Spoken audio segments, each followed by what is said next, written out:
Kasukaali munnange kanogedde ddala. Kasukaali kanogedde ddala ate Jene Muhoozi Kainerugaba tebamutaddeeko envumbo, bamutaddeko kye bayita sanctions. Kuno nno kwasoose nga kulabula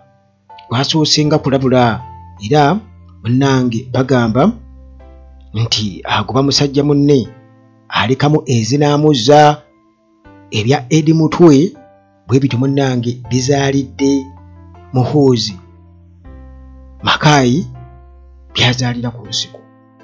Kakati munnange Muhoozi Kainerugaba bw'ati munnange essaawa eno wetwogerera ali sanctioned, yeeyunze ku banne abalala era ndowooza kakati awo naye aba asigadde oba kusisinkana paapa. Ajja kuba ndowooza asigadde kusisinkana paapa ddeewo kubanga Papa Francis ye bw'atyo Mukama Katonda yamuyita. Kakati ndowooza kubanga Anita Among oluvannyuma lw'omuteekako sanctions yasigalira kusisinkana Papa Francis omugenzi. Kati Papa ddeewo bw'anaabakkiriza ndowooza Muhoozi gw'anaayisizaamu obubaka. Naye nga jjukira nti munnange ng'era bwe kyali nti Museveni yamatiza nnyo abantu 1981 yatandika 1980 mu campaign ng'akakasa kuba yalangirira nti singa akalulu bakabba mbw agenda mu nsiko era bw'atyo n'agenda mu nsiko ewatali kubuusabuusa kwonna. Kale munnange mu myaka 5 gye yamala mu nsiko okuva 1981 paka 1986 yamatiza nnyo abantu era abantu ne bamwesunga nnyo. Naye munnange only to get disappointed oluvannyuma lw'okulaga nti ebintu byonna bye yasomesa ne mu nsiko ne ba Mzee John Bikazoora bye yabasomesa omutima gwe yabasomesa ogwo ate yamaliriza muganda wange abalaga nti yali ategeeza birala nnyo n'ebye yabasomesa byali bya bulimba. Kakati mu ngeri y'okumwesunga n'okumuwaanawaana Museveni mu myaka egyo egyasooka 5, 10 nga bannayuganda bamufiirako era n'okumuwaanawaana awo mu myaka egyo 5 gye yamala mu nsiko nga bamulabira ddala ng'omunonozi. Kale munnange ekyo bwe mba nkireeta ku mulembe ogwa Muhoozi Kainerugaba mujjukire nga Trump bali mu campaign, mujjukira bulungi nnyo ne Kamala Harris nga Trump bali mu gugulana bwe batyo nga babbinkana ne Kamala. Muhoozi yawaana Trump n'agamba nti era ng'amuyita muganda we bw'anajja tugenda kukola tuti. Kakati munnange tuli ku mulembe gwa Trump, ettooke liweesunga okulya muyinza okwesanga nga lyayungiddwa dda abakusingako kulyetaaga. Bakyala kimpadde nga baali tutte dda tuvula nga bagamba kyotanala totyesunga ettooke baali tutte. Kakati munnange Muhoozi Kainerugaba oluvannyuma lw'okuwaana Trump ng'era amwesunga amulindiridde bakolere wamu munnange administration ya Trump bwetyo emaze okubeera ng'ekakasa nti ekibi kigwana wala, nti ekibi kikola ki kigwana wala. Era munnange okusinziira ku biriwo nga bemumanyi sanctions assets bank accounts zonna zimaze munnange okubeera nga ziteekebwako envumbo oba byonna ebiriyo nga biboyebwa. Bajja kulimba bakugambe talinaayo sente mu Amerika, talinaayo wa baba nazo naye nga baaziyisa mu bantu abawerako, naye network ebaawo okuzirondoola bagenda bazitrackinga ne bamala okufunza bati wano Anita Among yakakasanga bw'atalinayo kintu Bungereza yadde n'ekimu, naye muganda wange byagenda okuvaayo ng'abadde abirinayo ebyaddala. Kakati munnange Muhoozi Kainerugaba era nga ono bwe twogerera essaawa eno ensonda nga naye biriwo biraga nti kumpi yasalawo kati e Uganda era avuma buli kiramu teyeetaaga kumanya buli muntu yenna amugambako amutegeeza nga bw'ajja okumukubisa embooko ku lubuto ajja kumukwata poliisi emuteeka awo emale emuyite nti wuuno tumulina. Kakati munnange byonna byonna byabadde nga ajjayogera bireese obusungu ne buva ku national level bwe bute ne bulinnya ku international scene era nga munnange international outrage bwetyo erabika ekulidde ddala era nga ensi yonna egamba tetugenda kukkiriza ate munnange n'akyemalira kutuzaalira. Bw'aba nga n'akyemalira kitegeeza nti ate oyo aba amusingako aba seekyemalira. Tetugenda kukkiriza n'akyemalira kutuzaalira seekyemalira. Kaakati munnange bwe batyo seekyemalira ono kirabika nga abantu bamaze okubeera nga bapampinga obusungu ensi yonna emaze okukyajinga ate nga muganda wange bagamba nti ebibye byennyini nnyini oba akamwake kennyini nnyini bwe katyo ke kamutunze mu nsi yonna ku mutimbagano gwe ogwa X ogulina ba followers abasukka mu kakadde akamu ti ensi yonna eba emulaba.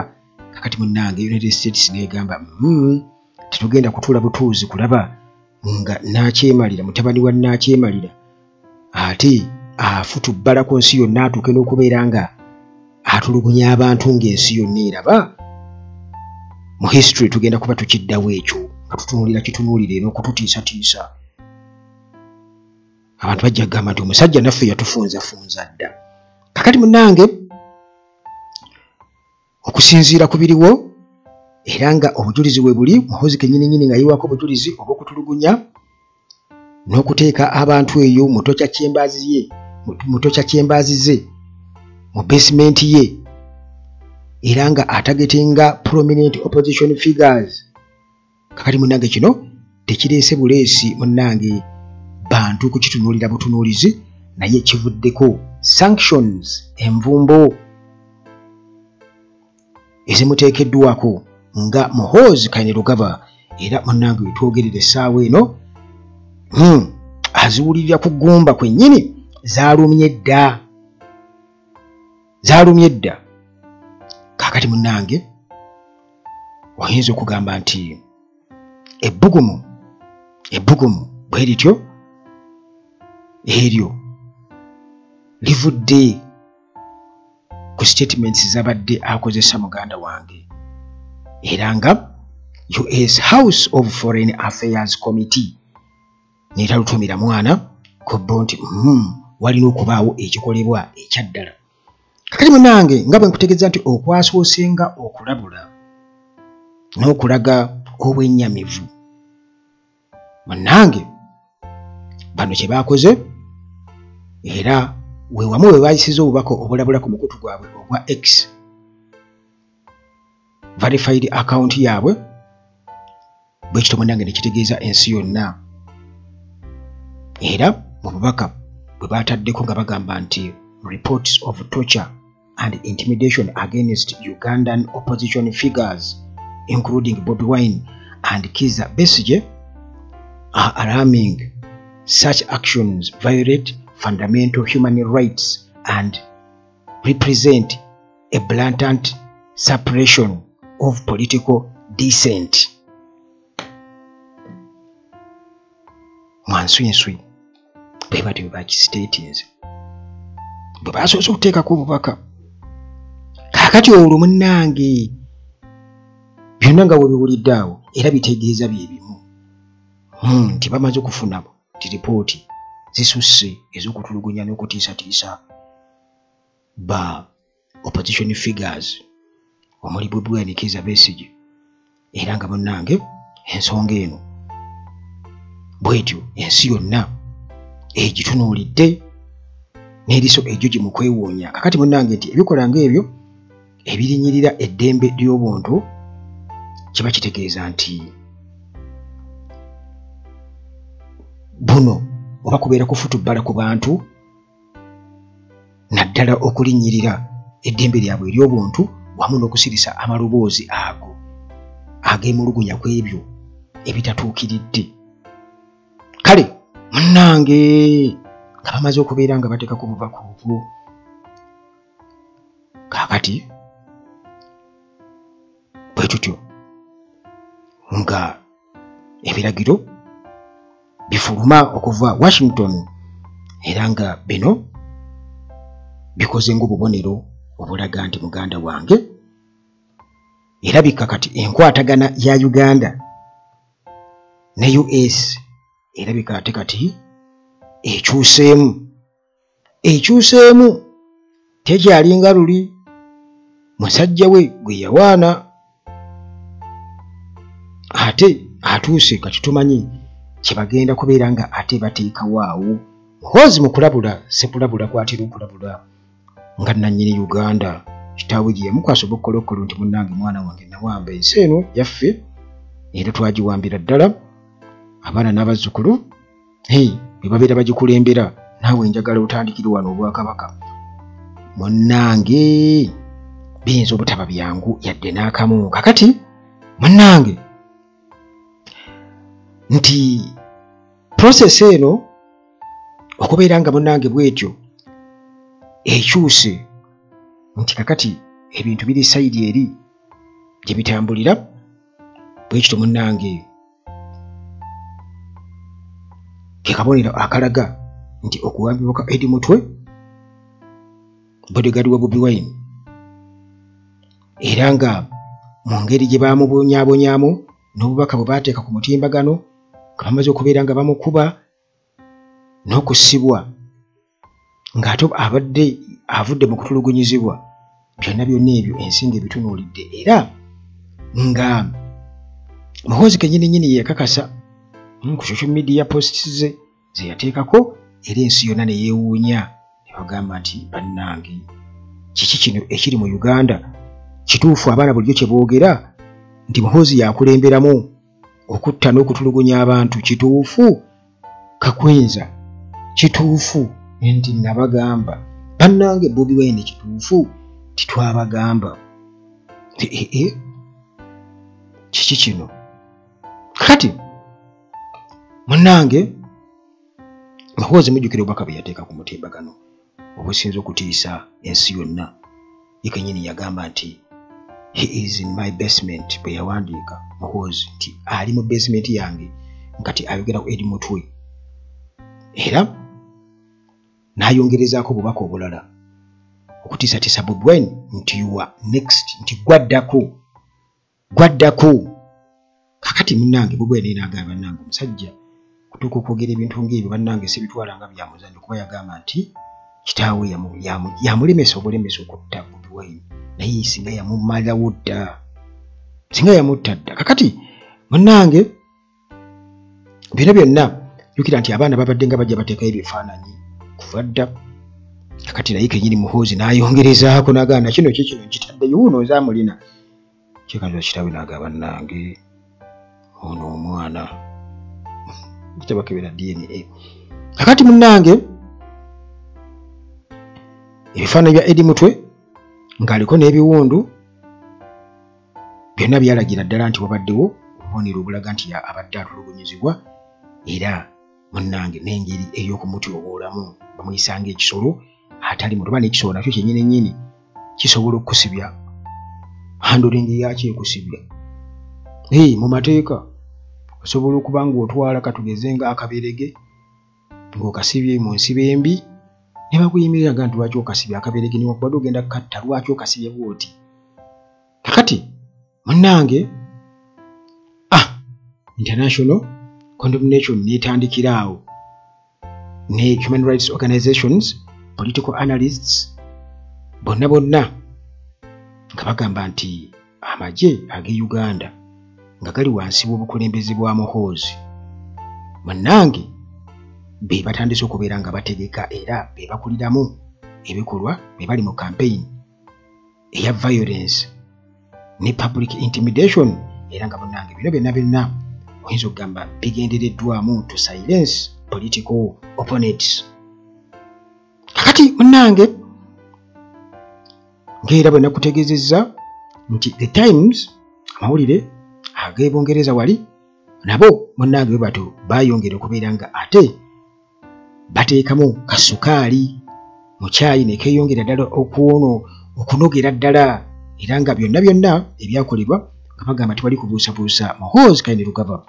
Jjukira nti olwo lumaze okugenda ku international scene kitegeeza nti bonna abakulembeze mu nsi yonna babitunuulira nga bareflectinga back. Bano bulijjo baasindika na wano omuntu okuwoza mu ICC bannange baasindika nekiriowayo baasindikayo ndowooza okugenda okuwolereza gavumenti. Bano bulijjo bwe bati bwe bagamba bino byebiri e Kampala. Kati Eddie Mutwe muganda wange essaawa eno yafuuse international era kyannaku nti mu bulumi bwe n'okubonaabona okuyitirivu ennyo abasajja muganda we bakuteeka eyo mu theatre kwegamba tosobola kwegamba kuvaayo n'ogamba nti bannange nabafiiriridde nalyose ogabage bannange ekyantuukako era ffenna munnange tubasaasira busaasizi kubanga bangi nnyo tebasimattuka. Kale Muhoozi ye kennyini okupositinga n'agamba nti bodyguard wa Bobi Wine wuno mulina namukutte ng'enseenene. Kino kyokka munnange ng'akigoberezzaako okubeera nti yakigoberezeganyako nti amufudde punching bag. Ebyo byonna munnange aba the UK based the Times bwe batyo baripootinga ne bagamba nti bino byavudde wa Muhoozi kennyini nnyini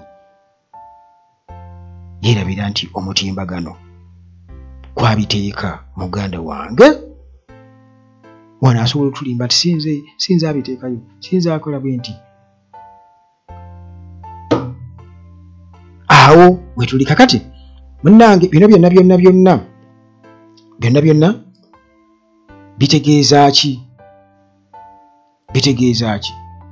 abamaze okubeera nga bakitegeera ku United States bwetyo neetwala decisive action nga bamaze okubeera nga balaba nti obujulizi obukakasa nti ddala Muhoozi yatulugunya abantu era nga abasibira eyo unlawfully nga byonna bamaze okukakasa nti biri ku Muhoozi n'akakasa n'okukakasa nti okutulugunyiza kwa Eddie Mutwe okukwatibwa byonna biri ku nze abasajja bange byonna bye baakoze byonna biri ku nze. Kakati munnange Treasury Department neerangirira targeted sanctions against Muhoozi Kainerugaba. Kukambe bagenda tugamba ate kati Muhoozi alinayo kyeyo tezigasa agoba tabulako kyakusuuza ate nnyama ntono okaya n'eri mu nkwawa. Yes, awo tutandikirawo kubanga abantu bajja gamba mugezaako okumusiiga obusa mugezaako okukola mutya mulimba ebyo mwabeewamba mwabeetulugunya bye babadde nga bajja boogera. Kaakati munnange kiba kitegeeza nti assets ze zonna bababeera bamaze okubeera nga bazibuwa ebyobugagga mu US byonna era nga bagamba ne visa restrictions kitegeeza takyasobola genda kukiikirira kitaawe kuba yagenda n'amukiikirirayo ku omwaka oguwedde nzijukira kati takyasobola